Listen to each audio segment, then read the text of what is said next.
I was just adding the last names to my guest list when my phone buzzed with a message from Mom. Your sister's wedding takes priority. We won't be able to make it to yours.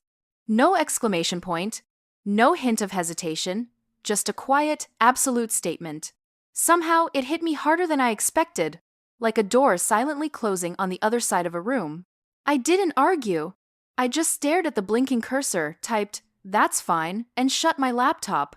A week later, while they were all getting dolled up for Chloe's big day, the world quietly discovered that my own ceremony had already happened, beneath the olive trees of my $6 million villa in Tuscany. When the photos appeared online, the deafening silence from home said everything without a single word. Before I dive into the chaos and triumph of how it all unfolded, drop a like and leave a comment sharing where you're watching from. Sometimes, the people who are supposed to show up for you simply don't. When people ask me what it was like growing up in my family, I never know how to start. From the outside, we looked like the perfect holiday card. Matching sweaters, wide smiles, the kind of photos that made strangers assume we were inseparable. But if you looked closer, the pattern was impossible to miss.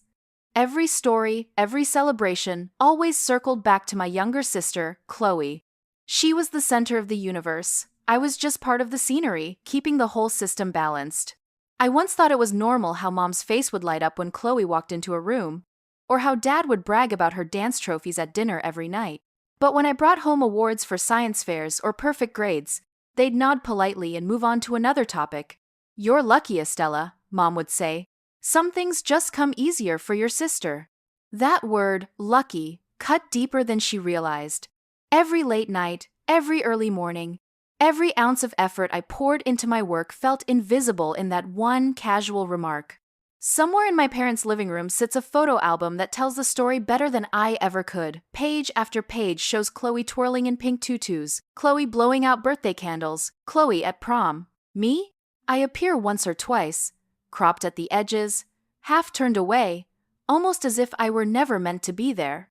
When I was 16, I found a picture I remembered being in, standing right beside her. But in the printed version, my face had been erased, literally trimmed from the frame.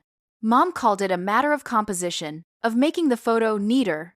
I didn't cry. I simply stopped expecting to appear in the frame at all. Grandma Helen was the only one who noticed.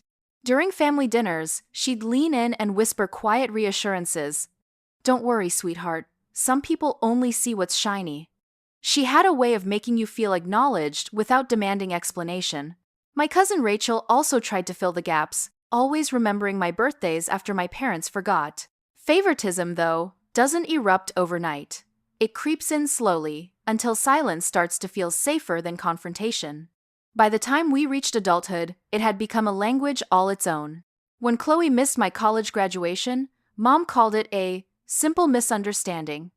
When she borrowed money and never returned it, Dad said she was still finding her way. So when Mom's wedding text arrived, I wasn't surprised. It only confirmed what I had known for years. I was always the one who bent, the one who adjusted, making room so others could stay comfortable. But that night, as I sat staring at the message, something inside me shifted. For the first time, I didn't bend. I looked around my apartment, taking in the soft hum of the fridge, the gentle scent of cedar candles I'd lit to calm myself. My wedding invitations still sat neatly stacked on the counter, each one handwritten and sealed with gold wax. I had imagined them displayed proudly on my parents' fridge.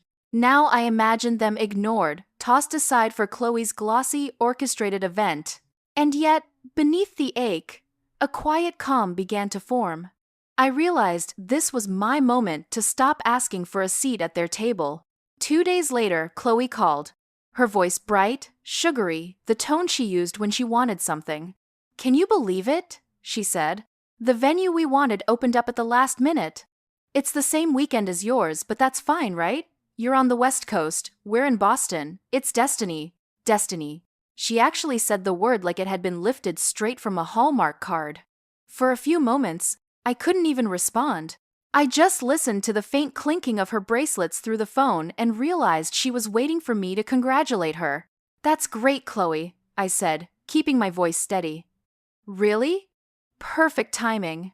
She giggled, The kind of airy sound she always used when she wanted the world to bend to her. I knew you'd understand. You've always been so reasonable. Reasonable. That had always been my role in the family script. Dependable, mature, predictable. The one who could hold everything together while everyone else indulged her every whim. The next evening, Mom called. Her voice carried that careful, rehearsed tone she used when she was about to disappoint me but didn't want to feel guilty. "Sweetheart," she began, "it's about the wedding dates. Chloe's fiancé's family can only do that weekend. She's very emotional right now, and it would mean so much if you could be flexible." Flexible. Another word that had defined me for years. I asked quietly, "So, you want me to move my wedding?" Mom hesitated. "We just think it would be easier for everyone. You're so independent, Estella. You'll understand." Easier for them. For her. Never once did anyone ask what it would cost me. "Mom," I said slowly, "you promised you'd be there." She sighed, long and weary, as though I were the one being unreasonable. "It's not about choosing sides, it's just logistics." That word hit harder than I expected. Logistics. My entire career revolved around it, the discipline, the precision, the fairness I built a company on. But in my family's vocabulary, it had become just another excuse to betray me. That night, I called my father. He picked up with his usual calm, practical tone. "Izzy, you know how your sister is," my father said. "If we don't go, she'll take it personally. You've always been the strong one." I bit the inside of my cheek until I could taste the coppery sting of blood. So, it was my job to understand again? My chest tightened. He didn't answer. I hung up before I said something I couldn't take back. For a long while, I sat in the dark. The only sounds were the low hum of the refrigerator and the clock ticking past midnight. Light from my engagement ring caught the edge of the counter, scattering tiny reflections across the wall like fragile fragments of a life I had been trying to hold together for too long. And then it hit me. My family wasn't cruel in loud, obvious ways. Their weapon was omission, leaving me out of pictures, ignoring my milestones, skipping over my priorities. I'd been trained to mistake silence for love. But not this time. I closed my laptop and opened my travel bookmarks, scrolling to a listing I had saved months ago. A stone villa in Tuscany, nestled among olive groves. The photos glowed in a warm, golden light, terracotta walls bathed in the kind of sunshine that seemed impossible outside a dream. If they wouldn't show up for me, I'd create something so undeniable they couldn't ignore it. The next morning, I booked a flight to Italy. No announcements, no family group chat, no dramatic farewells, just one quiet decision made entirely for myself. When the plane descended over the rolling hills of Tuscany, the light felt different. Softer, forgiving, almost welcoming. I rented a small car and wound through roads lined with cypress trees until I arrived at the villa I had only seen in pictures. It was older than I expected. Stone walls the color of honey, wooden shutters cracked and weathered, olive trees stretching endlessly beyond the horizon. The caretaker, an older man named Signor Rossi, handed me a heavy ring of keys and said in careful, deliberate English, "This place waits for someone who sees it." For the first time in months, I felt truly seen. Inside, the air carried the scent of earth and dust, a perfume of memory, as if the villa remembered every voice that had ever passed through its walls. Walking from room to room, I realized this wasn't just a house, it was a blank canvas, a space where I could rebuild my story without anyone trimming me out. Over the following weeks, I threw myself into restoring it. I hired local craftsmen who treated each beam, each brick, as if it were sacred. The sound of hammers mingled with laughter and the gentle hum of cicadas outside. Each evening, I would sit on the terrace with a notebook, sketching out the courtyard for the wedding. One long stone table under a canopy of vines, lanterns strung overhead. No assigned seats, no family hierarchy, just one table for everyone who truly wanted to be there. The locals began calling me La Sorasensio, the quiet lady. I liked that. My silence was no longer a weakness, it had become my strategy. When I called my fiancé to share my plan, he didn't hesitate or question it. He simply said, "If this is what peace looks like for you, I'm in." And for the first time in my life, I felt someone's words carry real meaning. A week later, I began sending out the new invitations. Not the embossed gold envelopes I had sent before, but simple cream ones, each pressed with delicate olive leaves, handwritten, personal, sincere. The first went to Rachel, my cousin, who had never forgotten a single birthday of mine. Then to Grandma Helen, the only one who had ever truly seen me through the family's illusions.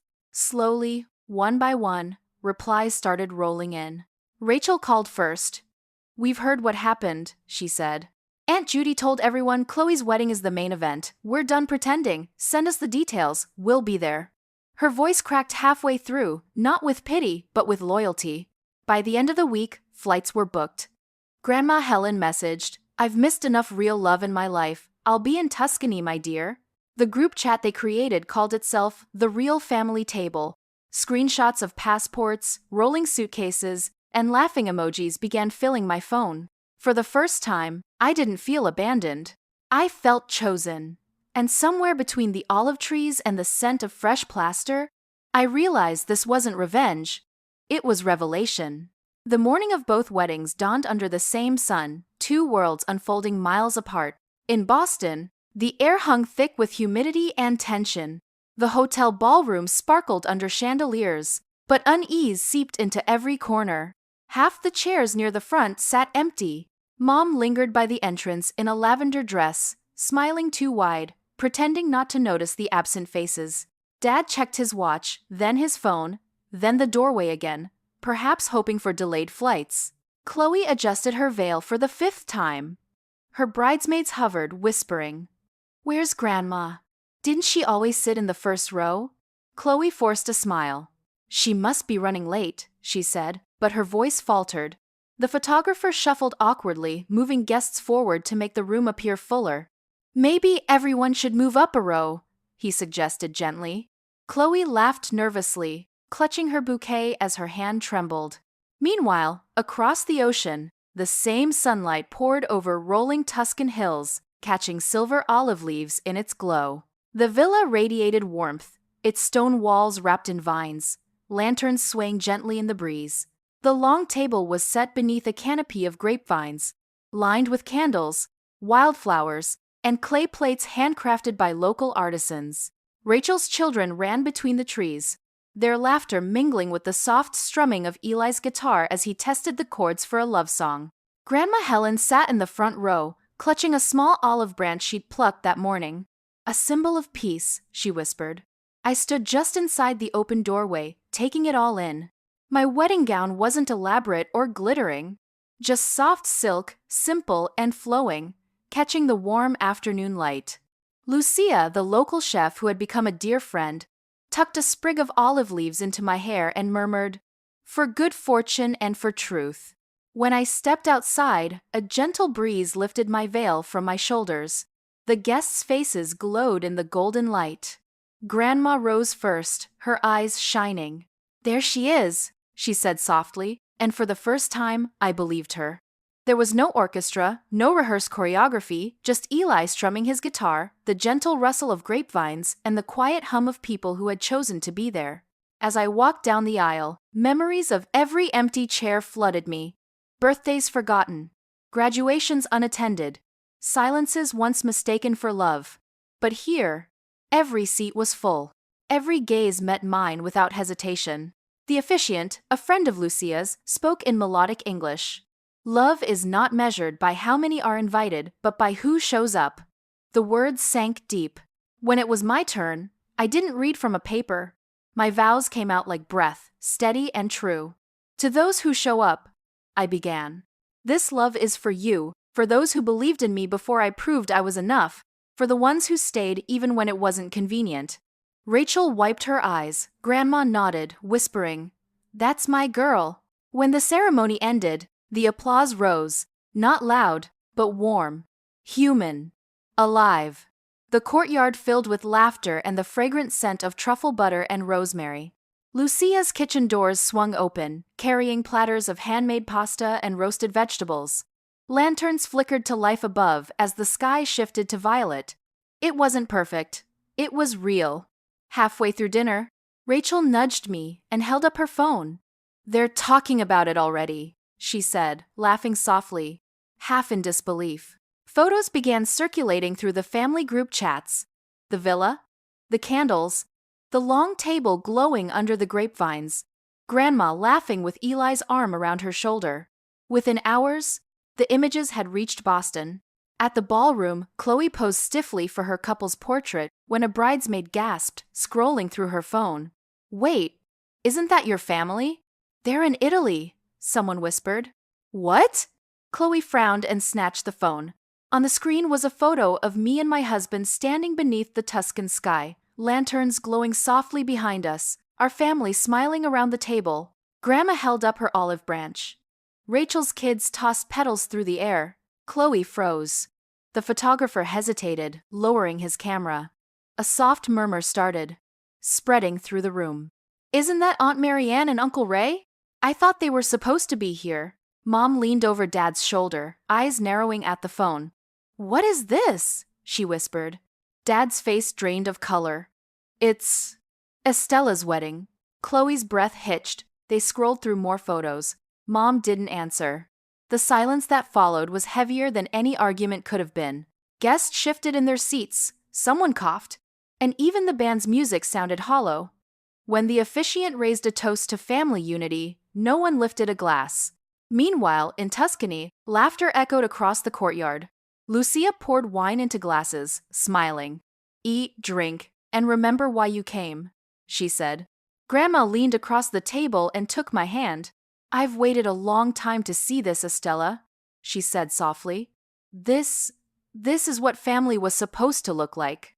The night deepened into shades of gold and violet. Someone started a slow song, and soon guests were dancing barefoot on the stone floor. For a moment, I slipped away, wandering toward the olive grove. The air smelled of wood smoke and lavender, the villa behind me glowing warmly with life. My phone buzzed on the table. Messages, missed calls, unread voicemails. I didn't open a single one. I didn't need to. In Boston, Mom's voice trembled through a message she left that night. "Estella, how could you do this to us? Everyone's talking. We looked like fools." I listened the next morning under the same olive tree where I had spoken my vows. The rising sun cast the hills in amber light. I hit play once more and then deleted it. They thought humiliation was the punishment. It wasn't. The real consequence was that I had moved on, without needing their permission. The photos kept circulating online, shared by cousins, reposted by friends. The image of Grandma raising her olive branch quietly became a symbol of our reunion. No captions, no explanations, just the truth. For years they had cropped me out of their pictures. This time, I didn't need to fight for space in theirs. I had built my own frame, and I had filled it with light. The week after the weddings, Tuscany grew quiet again. The lanterns were taken down, laughter faded into memory, but the air still held the warmth of what we had built. The long table stood empty now, scattered with dried petals and wine stains.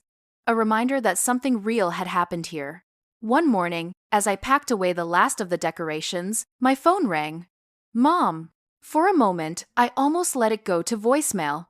But something inside me whispered, "Answer, not for them, for yourself." Her voice was shaky, defensive. "Estella, do you have any idea how embarrassed we were? Everyone at Chloe's wedding is talking about your little event in Italy. You made us look heartless." I took a slow breath, watching sunlight creep across the stone floor. "I didn't make you look any way, Mom," I said evenly. "I just gave people a chance to see the truth." There was a long silence on the line, then a trembling sigh. "You've always been so cold." I let her words hang there. For the first time in my life, it didn't hurt. We were just trying to keep the peace.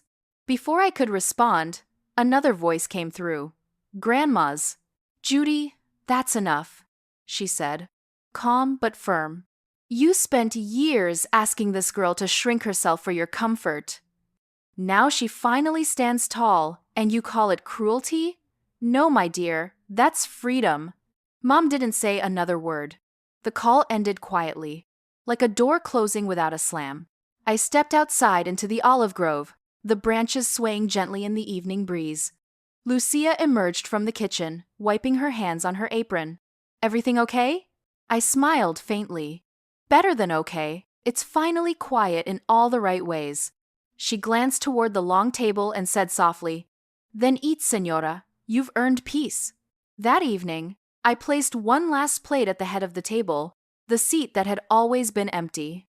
I tied a small olive green ribbon around the chair and whispered, "For the girl who once waited to be chosen." The wind moved through the vines like a gentle sigh, and for the first time in my life, I didn't feel forgotten. I felt free. Later, as the sun slipped behind the rolling hills, I poured a glass of wine and thought of Grandma's words. Love isn't management, it's showing up. She was right. You don't have to fight for a seat at someone else's table. Build your own, and the right people will find their way to it. If this story resonated with you, share your thoughts in the comments. Tell me where you're watching from. And remember, sometimes the quietest form of revenge is simply peace.